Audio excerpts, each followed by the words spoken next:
नमस्कार, आपण पाहत आहे भांडाफोड न्यूज। एका दमात भ्रष्टाचारी कोमात, सोशल मीडिया, कर्जबाजारी, गुन्हेगारी, सट्टेबाजी, चोरी, मटका, जुगार, दारू, सावकारशाही, न्यायाच्या प्रतीक्षेत प्रशासन।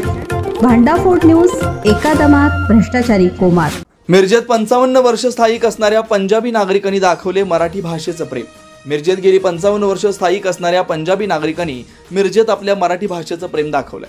पंजाबी असून सुद्धा आम्ही महाराष्ट्रात राहतो, त्यामुळे आम्हाला मराठीचा अभिमान असल्याचं यावेळी त्यांनी सांगितलं। मिरजेत 1970 पासून आमच्या वडिलांपासून आम्ही स्थायिक झालोय, त्यामुळे आम्ही घरी सुद्धा मराठीच बोलतो आणि बाहेर सुद्धा मराठीच बोलतो, त्यामुळे आम्हाला मराठी असल्याचा अभिमान आहे। तर मिरज येथील लक्ष्मी मार्केटमध्ये दलजीत सिंग रामगाडिया यांनी मी महाराष्ट्रात राहणारा पंजाबी, मी मराठीतच बोलतो अशा आशयाचे बोर्ड घेऊन मिरज मार्केटमध्ये सर्वांना संदेश दिला आणि महाराष्ट्राबद्दलचे आणि मराठी भाषेबद्दलचं प्रेम सरकारला देखील दाखवून दिलंय। त्यामुळे दलजीत सिंग रामगाडिया या पंजाबी नागरिकांचा मिरजकरांनी भरभरून कौतुक केलं।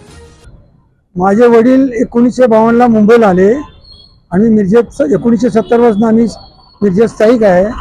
पूर्वी आमचा एमआयडीसी जवळ सळी कारखाना होता, त्यामुळे आमची कर्मभूमी मिरज असल्यामुळं आम्ही घरात सुद्धा मराठी बोलतो आणि जनरल मार्केटला जी असते तिथं पण आम्ही मराठीच बोलतो।